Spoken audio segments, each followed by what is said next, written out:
Our layout tour tonight is by Scott McLeod. Scott was one of our early presenters several years ago, and so we have an update on his layout. Scott is a retired software engineer who, along with his wife Beth, resides in Cottage Grove, Minnesota. With the support of his family and friends, has modeled the Rio Grande Southern Railroad in HOn3 for 49 years. Um, Scott, I'm going to turn it over to you, and if you'll share your screen and take it away. All right, Mark, thank you. Give me just a second. And hopefully everybody can see that. Looks good. All right, I got to move around some other things here so I can see what I'm going to tell you. All right, first of all, I'd like to begin by giving thanks and praise to my Father in heaven for giving me my talents and my abilities that enable me to enjoy this wonderful hobby and share it with others. In May of 2022, I gave a presentation to this group on my journey in modeling the Rio Grande Southern Railroad in HOn3. I appreciate this opportunity to come back and give you an update on the progress I've been able to make on the layout over these past 3 years. I'll pick up where I left off from my previous presentation. From May until September of 2022, each day a portion of my available free time is spent training my English Springer Spaniel puppy, Sky, to become an enjoyable pheasant hunting partner. By October, Sky is 10 months old, and here she is after her first pheasant hunt at the hunting preserve I belong to. I put out 3 birds for her that day. She flushes and retrieves 9. All that training has paid off, and both Sky and her owner are a happy pair. The training method I use requires only 10 minutes a day to begin with, which leaves plenty of time for model railroading. As I begin my layout update, I'll mention that I always have multiple prioritized projects going on at the same time. This allows me to make continuous progress based upon my available time each day. In this presentation, you will see many projects that span multiple months. Hopefully you'll be able to follow along. In May, I began working on the scenery for a 12-foot upper level Los Animus River and Durango section of my layout. Beneath it on the lower level is the 4-foot wide Ridgeway Y area, which due to its depth dictates that the upper level above it is 100% completed first. I decided that on my layout, I'm going to use extruded styrofoam as much as possible for a scenery base, and to also make use of Greg Condon's cloth shell scenery technique for the area of my layout where the track goes through an earthen cut. Using digital photos I've taken of the RGS areas that I model, I sketch 81 feet of mountains on the upper level backdrop from the south end of Rico through Priest Gulch, Dolores, and Wildcat Canyon. My friend Dick Jorgensen and I paint the blue sky on this section of backdrops, and they are now ready for clouds to be painted. The upper level Rico Y and coal pocket area will exist on the upper level 80-20 supported benchwork in the front of the egress window. The Rico stock pens will be located just to the right of the egress liftout. For more information on the 80-20 extruded aluminum products, please see my YouTube video from my May of 2022 presentation to this group. Priest Gulch, with its water tank and trestle crossing the Dolores River will be located on the upper level in the center with Dolores on the distant right. I also start painting the array branch backdrop. The next 125 feet of backdrop painting is now underway, although it is the lowest priority project I have in progress at this time. Here is the first 20 feet of the array backdrop leaving Ridgeway. The mountains are sketched in and the stencil painting of the clouds has been completed. As you can see, stencils alone on clouds this large don't look so great. I also created 12 additional cloud stencils in an attempt to avoid repetition. I also researched, identified, and received my phone system components from Seth Newman at Model Railroad Control Systems. All of the phone system components and networking cable have arrived and are awaiting installation. Around the 180-degree corner is the tone of the array. At 5 feet tall and 25 feet long, my goal for this backdrop is for the mountains to truly dwarf the trains by making the viewer tip their head back to see the tops of the mountains. If you've ever been standing on the main street in Ouray, you know what I mean. For more information on the methods I use to install and paint backdrops, again, please see my YouTube video from my May of 2022 presentation to this group. I also started to work on operations-related items for my layout, which include determining a location where the dispatcher will be located in my basement space. By June, I know that I'll need to soon learn how to install static grass, but am nowhere ready to do so on my layout. So I decided that I will make use of one of my other interests, World War II history and 1/35th scale model building, to make a small diorama that makes use of both static grass and some of the other scenery materials I've accumulated. By July, I start to work on the upper level scenery of the Los Animus River. Knowing that I couldn't comfortably work sitting on the Ridgeway Y benchwork, I moved the project to my workbench. My goal was to replicate the appearance of the river in late spring, early summer, when the water is running high and fast from a recent heavy rainfall, which has washed a fair amount of sediment into the river, giving it a light chocolate milk color. Over the next several months, I used Woodland Scenic scenery materials and their deep pour water product to create my river scene. Along the way, a number of lessons are learned the hard way on this, my very first water scenery project. At 2 square feet, there is a fair amount of water, surface, and scenery to try to realistically create. Using built-up half-inch extruded styrofoam carved with a hot knife, I created the basic river bottom and banks glued to the river bridge abutments. The area around the bridge abutments have been sealed with silicon caulk, and styrene dams have been added to the front and back of the river.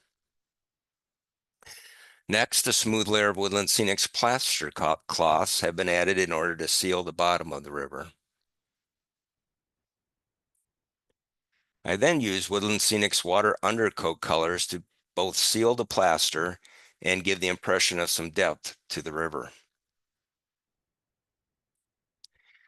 Using photos as a guide, scenery material was then added to the river bottom. With the size of this water project, it would take a total of 7 pours of deep pour water product to complete the river. Based upon the product's instructions, I created an assembly timeline to cook and pour all of the product over the span of a couple of hours. For the first 3 pours, I used Woodland Scenic's murky deep pour water product. For the final 4 pours, I would use Woodland Scenic's deep pour water products slightly tinted with their water tints. About 45 minutes into the project, after adding the 3rd pour, the river suddenly started giving off a steam-like vapor. I felt the sides of the dams, and sure enough, the product had become very warm while it was curing. Within a minute, bubbles started to form near some of the rocks in the river. I was distraught as I tried to pop the bubbles, only to learn how thick the product had become as it was curing. Any bubble I popped left a crater in the surface. Over the next couple of days, I worked with the folks at Woodland Scenics to help solve my dilemma. After reviewing the process I used, they ascertained that I didn't properly seal all the scenic material in the river bottom, most notably the Woodland Scenics rock material. The vapor and bubbles were from air trapped inside the scenery material being forced out by the deep water pour product and being cooked on the way to the surface, thus giving off the vapor. The solution was to use my Dremel tool with a small dental grinding bit to grind out all of the bubbles from the water surface. This was very easy to do, and once done, the surface was thoroughly cleaned using rubbing alcohol to remove all of the resulting product dust. All of the exposed rock material was then sealed using Woodland Scenic cement. Once that had been cured, the final 4 layers of deep pour water were added. Thankfully, all the locations where the bubbles were had disappeared and my little setback was overcome. This photo was taken after the first application of Woodland Scenic's surface water waves to create an uneven, undulating surface to the water. By late October, additional coats of water waves and white water highlight have been added to create the desired effect. The completed river was then installed into my layout benchwork with the use of construction adhesive. In August, I started working on the scenery for the upper level Franklin Junction section of my layout. First, the track on the plywood is marked along with rough scenery locations. The plywood is then cut and reinstalled with the appropriate elevations created. The Trackworks Homazode is then carefully leveled, screwed down, and painted with latex paint. I'm now ready to start working on my very first layout scenery. Working outside, I use a hot knife to shape extruded styrofoam and then glue it to the plywood, being careful not to get any glue on any screws. The foam is then worked with a serrated knife to create the rough shapes. Where the track work cuts through the hill, I marked where the cloth shell scenery will go. I then cut the cloth and glued it into place. Those are the blue areas in the distance. Finally, I worked the ground cover scenery material. I like to use a mixture of Sculptamold, Celluclay, and white glue between the cloth shell locations, spreading it like cake frosting to create a more finished shape to the scenery. In October, I started to work on the scenery on the Durango side of the river. The railroad's right-of-way in this area was located on a built-up rise of land, with Colorado Highway 160 and the Graydon Mills complex providing the background. Here, the front side of the extruded styrofoam hill had been preformed with a hot knife, some scenery material added, and then glued to the benchwork. Weights are used to hold everything in place while the glue cures. By August, the sponge painting of 46 feet of Uray clouds have been completed. My good friend Craig Condon has been encouraging me to start to share my knowledge of the hobby by writing articles. In August, I reached out to a couple of the model railroad magazines to see if there's any interest in an article about painting backdrops. No one is interested, I suppose, too old school. I then reached out to the model railroader to see if they're interested in an article about my operations drawers. They responded that they were, and I start to write my first article. In September of 2022, prior to attending the National Narrow Gauge Convention in Tacoma, Washington, the late Art Vandewater, Dick Jorgensen, and I traveled to San Diego, California to visit Steve Harris and see his fantastic HOn3 layout of the Rio Grande Southern. I also wanted to see and operate on this well-known HOn3 RGS layout, but due to my work schedule prior to my retirement, I was unable to attend any of the narrow gauge conventions held in California. Seeing Steve's layout has always been on my model railroad bucket list, and through his generosity and hospitality, I was finally able to do so. Here we see Steve's scratch-built Rico Pro Patria mill, complete with Rico and a beautifully painted backdrop. So inspiring to see this layout in person. Being able to see superb layouts in person has always helped me to keep my motivation level very high. Going on layout tours is the primary reason I like to attend the National Narrow Gauge conventions. This was a great way to start a convention trip, and a special thank you to Steve for allowing us to visit and see your layout. Here we see Steve's recently scratch-built Dallas Divide Ranch house, abandoned yet still standing watch over the RGS main line. By late September, I've determined the location for my dispatchers to reside. When dispatching on others' layouts, I always liked the location where it was fairly quiet, but yet would allow me to see trains once in a while.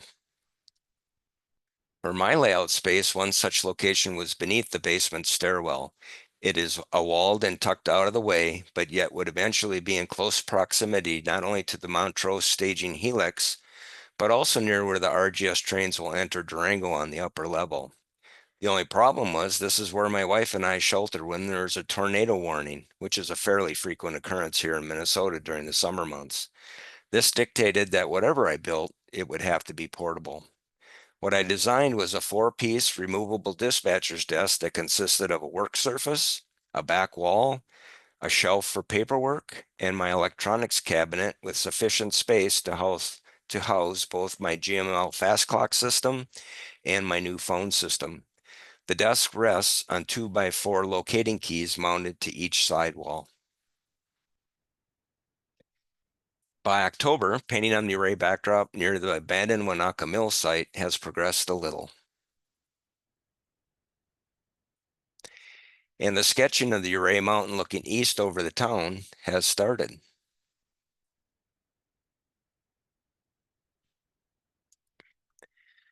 Using Mike Blazik's Ridgeway workbook along with photos from many sources, I worked to identify the elevations of both the track work and the geographical locations such as the small hill that the Ridgeway engine facility was graded into. Here you can see I use a permanent marker to indicate where the plywood should be cut and where the scenery features would be placed. By November, the roadbed and scenery base on each side of the Los Animus River Bridge has been installed and painted. The bridge's old Code 70 rail has been removed and replaced with Code 55 rail, which has been painted, weathered, and tested. On the left side of the river, Lightner Creek is located between the RGS main line and Highway 160. Work also begins on making many different types of trees for the scenery along Lightner Creek. Here are 30-wire armature trees that have been painted and are awaiting foliage. These are the first trees I made using this technique since I worked on military dioramas back in the 1970s. By the end of November, I have completed the construction of the electronics cabinet and have painted everything the same color as my layout fascia. Here is a close-up of the electronics cabinet. Hold-down doors provide access to my GML fast clock on the top, the phone system in the middle, and the dispatcher's call light switches for each RGS and DRGW location on my layout that will have a phone are along the bottom. The two plugs on the far right are for the dispatcher's headset and microphone. Access to the internal telephone system's punch-down block, wiring, and connectors is provided at the rear of the cabinet. The desk is now ready for installation of the Cat5e network cabling and telephones at key locations out on the layout. Here is the progress of scenery at Franklin Junction. Everything now has a coat of my latex ground scenery paint on it. From the shadows along the track work, with the use of cloth shell, you can see the lip of the top soil where the railroad cuts were made.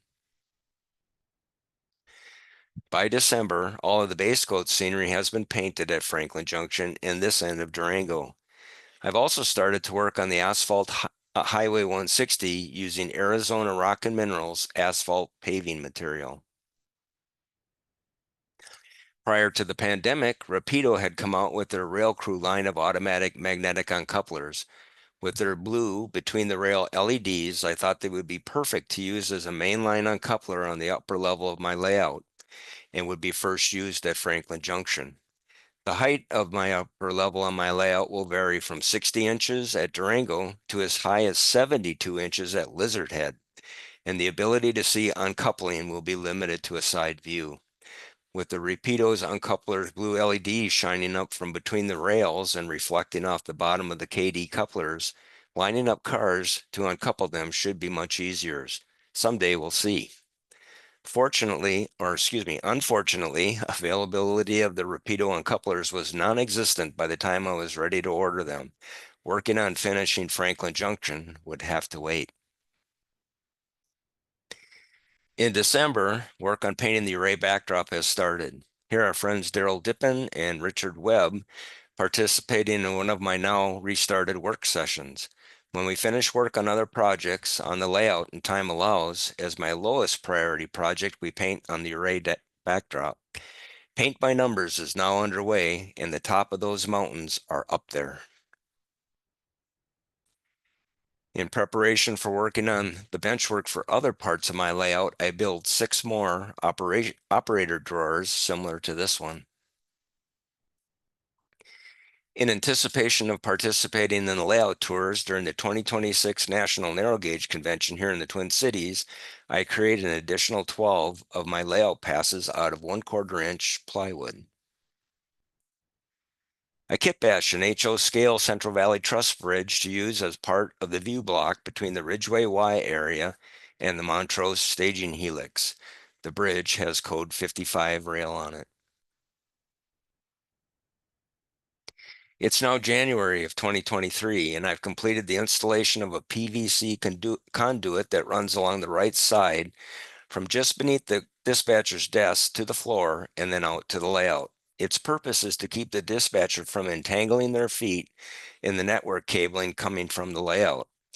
All wiring is connected to the electronics cabinet via quick disconnect plugs to facilitate removal of the desk if needed. I will add that playing dispatcher has become the most fun for my grandchildren, displacing running trains. When they visit, they ask, "Grandpa, can we talk on the phones in the basement?" They don't know it, but Grandpa is teaching them how railroad dispatchers speak while they play. I laughed hard on one of their initial visits when it was my 5-year-old granddaughter's turn to be the dispatcher, and my 10-year-old grandson said, "Piper, you are not the boss of me." It starts pretty early, doesn't it? In February, I installed 3 of the 4 fast clocks on the upper level light fascia above the layout space that operators will use to track time. With the shape of my basement and layout, operators will have a sight line to at least one of these clocks at all times. I also install and wire 3 phones and dispatcher call lights at the Ouray Montrose, Ridgeway, and Dolores locations. Here is the Ouray Montrose phone placed in close proximity to one of my operations drawers. I'll note that each call light is labeled with a town location above it and is placed directly above the phone with large LEDs that can be easily seen from all angles. As part of my 2022 trip to San Diego, we also visit Chuck Molnar's wonderful HOn3 RGS layout in Del Mar, California. One thing I learned was that Chuck had built his Code 70 switches using fast track tools and that they worked far better than the ones I had made back in 2018 for my Montrose staging trackage. At the Tacoma Narrow Gauge Convention, I spoke with the folks from Fast Tracks and learned that they had created a new jig and that they would replace my old one. Using the new jig, I built 10 new switches for my Montrose staging, and they work much better. With the Durango Los Animus River scenery work proceeding above it, I also started to work on the Ridgeway Y area benchwork in order to install the Central Valley Bridge and the track work to connect it to the Montrose staging helix. The plywood for the Ridgeway Y has been cookie cut and is in the process of being installed. Here's my then 8-year-old grandson checking out Grandpa's work. He can't wait to be finally running trains up the helix and on into Ridgeway. By March, the bridge has been installed and connected to the helix via a transition track from the helix's code 70 rail to the bridge's code 55. The transition track is also gapped on one end to separate the Montrose staging trackage from the Ridgeway trackage for DCC circuit breaker protection. The Ridgeway Y benchwork has been cut and installed at the desired elevation. All of the benchwork gets covered by at least a thin sheet of foam that is glued into place, taking care not to cover any of the benchwork screws with glue. I've now completed the planning of the Ridgeway terrain and track work and have marked up all of the plywood. The first area cut was for my diamond scale 65-foot turntable that I built in the late 1980s for usage on my first layouts Ridgeway. This layout didn't have a Ridgeway Y, and the 65-foot turntable was selected in order to be able to turn K27 locomotives. Where the sightline to a turntable is not easy, I used New York Railway Supply's turntable control system, and I can't wait to reinstall it and give locomotives a turn in Ridgeway. Work on setting the elevation for the Ridgeway yard and trackage is underway. Note that all of the vertical risers are in place and that a 5-foot level is being used in conjunction with a 6-inch digital level to set the grades. Many clamps are used to speed the assembly. The sub-row bed at the engine facility has been completed and work has begun on the depot area.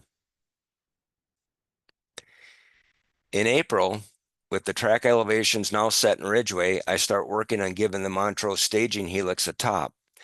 I begin by stapling chicken wire to the backdrop framework and the benchwork. This will give strength to the thin foam scenery base over the helix. Here I am starting to build up layer upon layer of 1/2-inch styrofoam. I work a few layers at a time, cutting each piece to a basic shape and then gluing them to each other and the chicken wire. Newspaper has been placed on the helix trackwork below to prevent any wayward glue from finding its way onto the track. The view to the helix area is now blocked, and the grandkids are out of sight when they run their trains up and down the helix. I'm very proud to say that in 7 years of running trains on the Montrose staging helix, not one derailment has occurred. In May, my work session helpers and I have completed the installation of the Ridgeway plywood and painted Homazote. The Ridgeway yard is an interchange yard between the Denver Rio Grande Western and Rio Grande Southern railroads. In mid-May, I host 2 layout tours for the 2023 NMRA Thousand Lakes Region Convention here in the Twin Cities.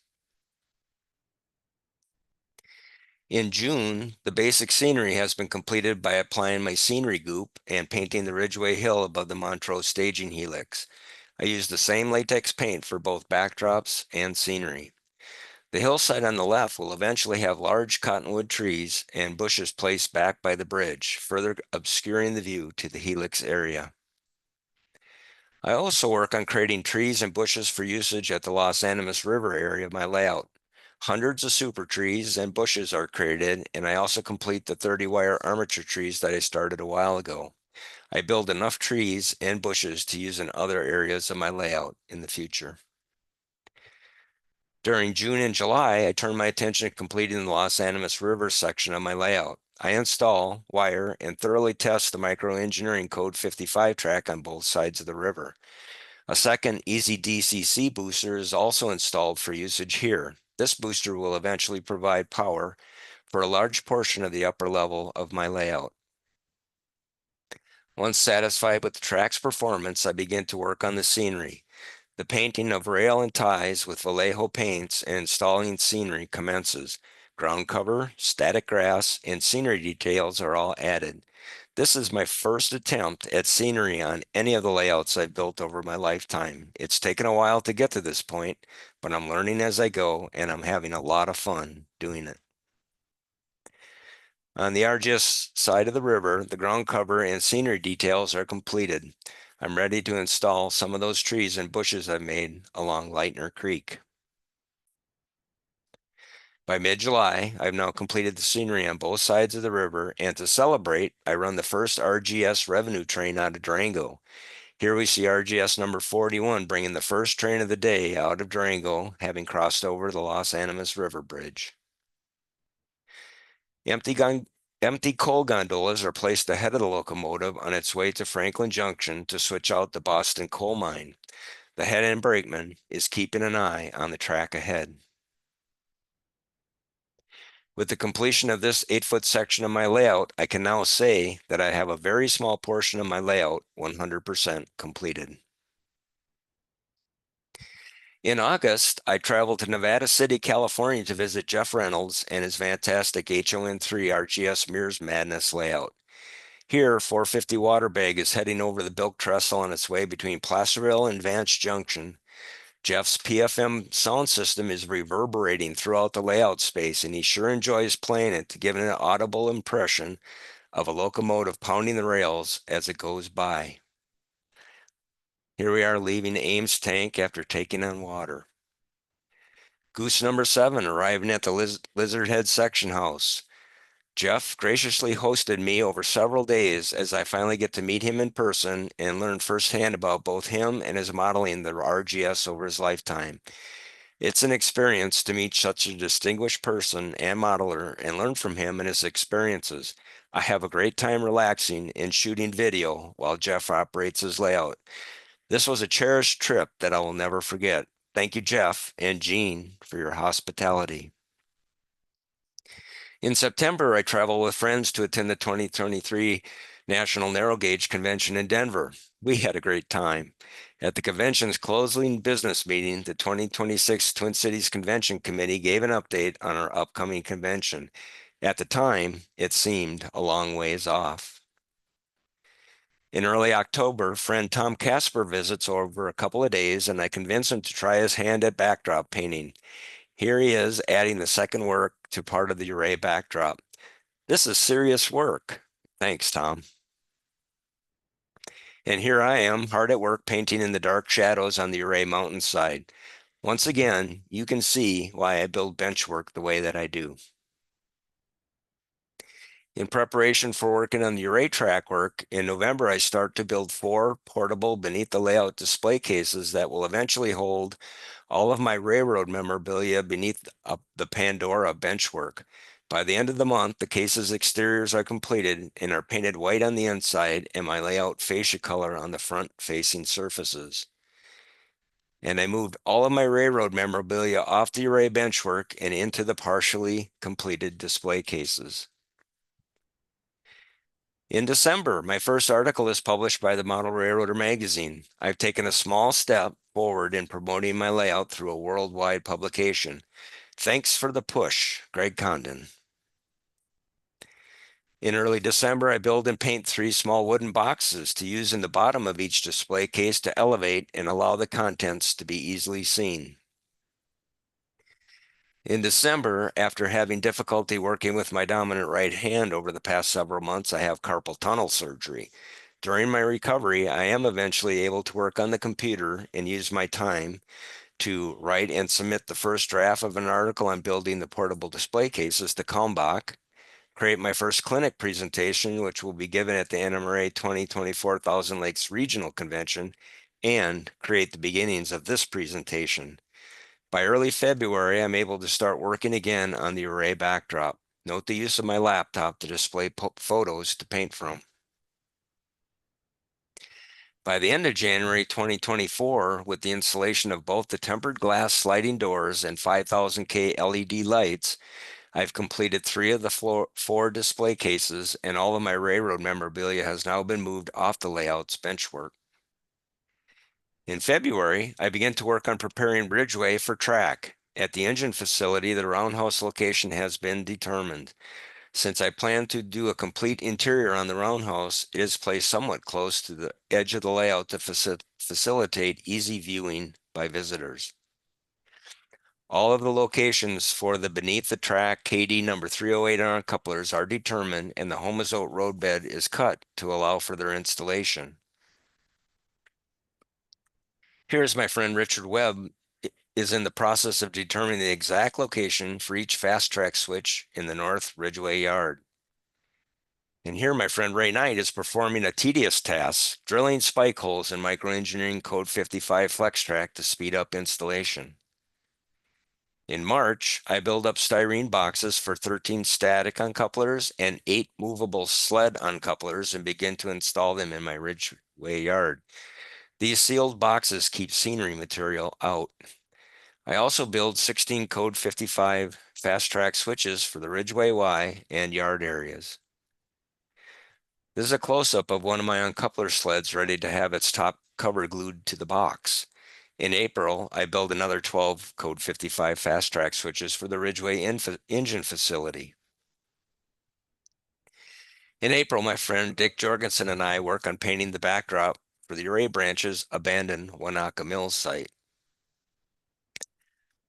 By May, the Ridgeway Y track has been laid and is awaiting wiring. I also traveled to Eau Claire, Wisconsin to give my first clinic on building my RGS layouts at the 2024 Thousand Lakes Regional NMRA Convention.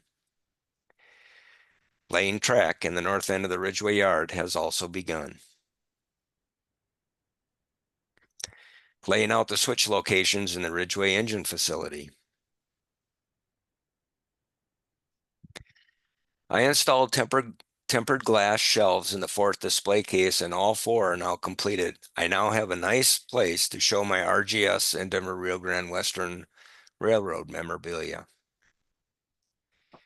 In late September, my friend Tom Casper and I take a trip to RGS land out in Colorado. We first spend a couple of days around Ridgeway for the Array County Railroad Days celebration and have a great time. Here I am with Ridgeway Museum President Hale Hoots, who has taught me how to drive RGS Goose number 4. I am so thrilled to say that I have now driven an RGS Goose complete with passengers. While driving around the museum's 1/2 mile loop of track, I thought back 70 plus years to when the Goose last rode the rails of the RGS prior to abandonment. Tom and I spend time searching out RGS locations. Here Tom stands at the location where the rotting ties mark where the RGS's main line cut across Colorado Highway 62 on its way from Ridgeway to Dallas Divide. When they modernized the highway here, they removed a lot of soil as the roadway is well below the old RGS main line. Where exactly was Timber Spur? On a previous trip, Tom had discovered the location. Since my layout will have Timber Spur, this allowed me to take some photos to assist me later on with backdrop painting. It's late September, and Colorado's high country is ablaze with color, and we really lucked out. During October and November, I was able to complete the installation of all of the Ridgeway uncoupler sled and switch control mechanisms. I also drew all of the array branch track work on the plywood benchwork. By December, track wiring is underway. Here's my friend Ken Olson, who is soldering track feed wires in the south end of the Ridgeway yard. By mid-December, array branch trains are now able to run from Montrose staging to Ridgeway, turn on the Ridgeway Y, and return to Montrose. The first steps in attaining operation details on my layout are starting to take shape. During December, I kit bashed 2 IKEA Billy bookcases, adding 3/4 inch plywood and casters to the bottom and 3/4 inch plywood to the back to make them portable. All of the portable storage items that will someday fit beneath the Pandora benchwork are now completed. Dick Jorgensen helps out with the Uray Town backdrop. Here he is finishing the painting on Wild Horse Peak on the south end of Uray. Between the holidays at the end of December, I host an open layout for my family and friends to show the progress made on my layout over the previous year. Later the same day, I also hosted the monthly meeting for the Twin City Narrow Gaugers that I lead. In order to have trains running during the open layout, I teach my now 10-year-old grandson on how to properly run trains up from Montrose staging, switch the Ridgeway yard, turn the locomotive on the Ridgeway Y, and return to Montrose staging. He runs trains continuously for 2 hours and has a lot of fun showing off his newly learned skills. It's now January of 2025, and I'm really getting busy on the layout. All 193 feet of Ridgeway flex track and the 22 switches are now installed, wired, and operational. I've installed my New York Railway Supply turntable control and automatic power routing systems. I'm now able to turn locomotives on both the Ridgeway Y and the turntable. I also began to work on my long-awaited CC Crow kit of the Ridgeway Roundhouse. The plywood and Homazote base is cut out to allow easy removal to my benchwork for construction. I also write and submit an article on the Los Animus River project to the Gazette magazine. The article will hopefully be published sometime in 2026 prior to the Narrow Gauge Convention here in the Twin Cities. I also submit a photo of my Los Animus River area to the Model Railroader for their trackside photo section of their magazine. I update and submit an article to Model Railroader on the building of my portable display and bookcases. I also begin to write an article on Ridgeway Roundhouse construction for Model Railroader. In January, the 46th National Narrow Gauge Convention Planning Committee begins to work in earnest on our upcoming convention being hosted here in Twin Cities in September of 2026. As co-chairman, along with Mike Engler, much of my time is now being spent on producing this convention. We hope you're able to attend. Please watch for more information in September at the upcoming St. Louis Convention. In March, I used my RGS Railroad paperwork memorabilia collection along with some sample forms received in the past from Craig Symington and Dale Kreitzer to create my late 1930 versions of Form 19s and 31s, a clearance card, a dispatcher train sheet, and a dispatcher's train order entry page for their book. I'm one step closer to being able to facilitate operating sessions on my layout. In early April, I completed the base of the roundhouse by installing and painting the locomotive inspection pits, installing and wiring the 7 stall tracks to my new New York Railway Supply APR2 system, and thoroughly testing all trackage. When I had completed the Los Animus River scene the previous summer, my then 6-year-old granddaughter's eyes really lit up when she saw all the scenery and trees for the first time. I asked her if she'd like to learn how to make trees. She nodded her head yes, and in mid-April, we finally had a chance to start working together on those trees. Here she is, learning how to put the black spots on aspen super tree trunks with a stippling brush. She and Grandpa are having a great time. By late April, the Roundhouse space is now located in my workshop and now has its foundations and sills installed and painted. Late April and in early May, I'm starting to build Roundhouse interior details. Here is Sierra West's 3D printed lathe. The detail is amazing on this little kit. As of late May, here is my progress on the array backdrop overlooking the abandoned Wanaka Mill and Mill Trestle site. This is between the Mill Trestle and the American Eddie Girl Mill locations. And the American Eddie Girl Mill site before it turns the corner to array. With the 2026 National Narrow Gauge Convention now a little over a year away, and with all my convention responsibilities, I continue to work on my layout when I can. By convention time, I hope to have the town of Ridgeway 100% completed and the track work to Uray and Dallas Divide in and running. How many hours are there in a day? To wrap things up, I would like to thank my wife, Beth, my family, and my friends for their support as I chase after my dream of building a large model railroad layout of the Rio Grande Southern Railroad. Without them, none of this would be possible. As I enter my basement, I pass by a couple of signs that remind me to stay motivated and to keep things in perspective. Having a plan, preparing ahead of time, and above all, working and making progress are key elements to keeping a large project like this moving ahead. Small steps every day helps me to keep motivated and not let procrastination set in when the going gets tough. Thank you again to the Off the Beaten Track crew for allowing me to give you all an update of my progress on my layout, and I hope you've enjoyed it. It is my hope that you're able to make it to the 2026 National Narrow Gauge Convention here in the Twin Cities, and that you are able to stop by and see my layout in person. Thank you. Hey, and thank you, Scott. That was a great update. You have a huge project going there. I Good sure luck with do. that. I sure do. Yeah, I'm coming up to Minneapolis, so we'll get a firsthand look. I don't see any questions in the chat room. We have some time, so if anybody would like to address a question to Scott live here, please press on. May I just say a word, Pete? It's Steve Harris. Hi, Steve. How are you? Yes, you may. Good to see you, Pete. I just wanted to thank Scott very much for his kind words, and it was wonderful having he and his crew here a few years ago. Yeah, thank you, Steve. I had a great time. My friends had a great time. Do you remember we couldn't pry ourselves away from the operating session? Yeah, and you made some suggestions which I have ignored, by the way. Okay. No, you made some good ones. Thank you. Thanks, Steve. Thank you again. Anybody else have a question? Yeah, Scott, do you have the track plan available for us to see, or did I miss it somewhere else? If you watch on YouTube and look up my May of 2022 presentation I did here, I did present my track plan. It's drawn in CAD rail. It's on the main load bearing wall when you enter my basement. And if you look back there, you can see it's got 3 different big plans printed. There's a lower staging level, a lower level, then an upper level. Okay, thanks. You bet.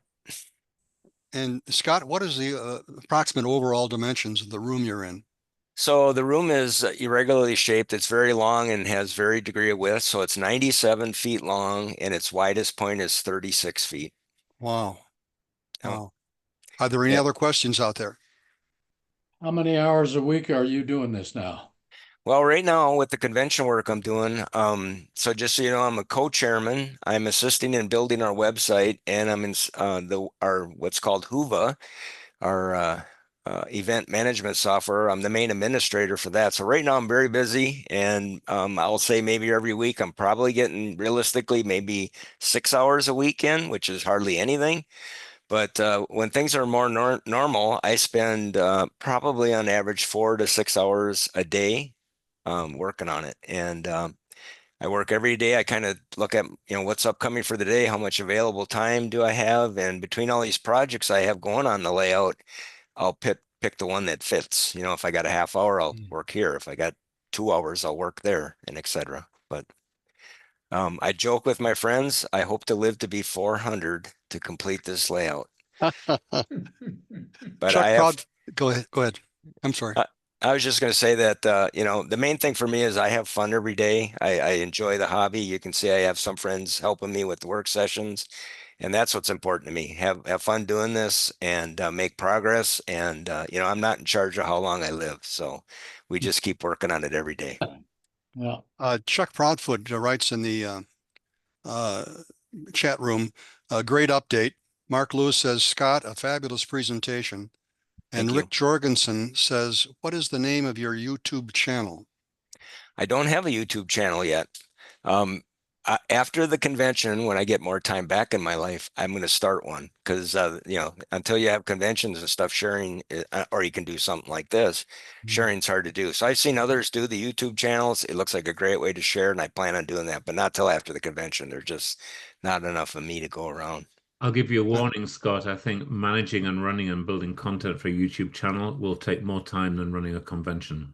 Yeah, Dave Vollmer, if you've seen his, I think he did a great job. He had little, short updates, 15 minutes here, half hour there. Yeah. That's kind of what I envision. Hopefully something that don't take a whole lot of time to keep going. Are there any other questions? Okay, thank you very much. I'm sorry, go ahead. The May 22 will be on the NNG website, will it not? So if somebody wanted to look back at the Scott's previous presentation. Yeah, May of 2022. You should be able to go to YouTube and in their search, just search Scott McLeod, Rio Grande Southern, and that's the only one that's out there. So it'll come up right at the top. That's all you got to do. It's also on our website, and you can find it there. Yeah, the link, you bet. Got the link. Okay, again, Scott, thank you very Thank much you. for a great presentation. Thank you. You're welcome.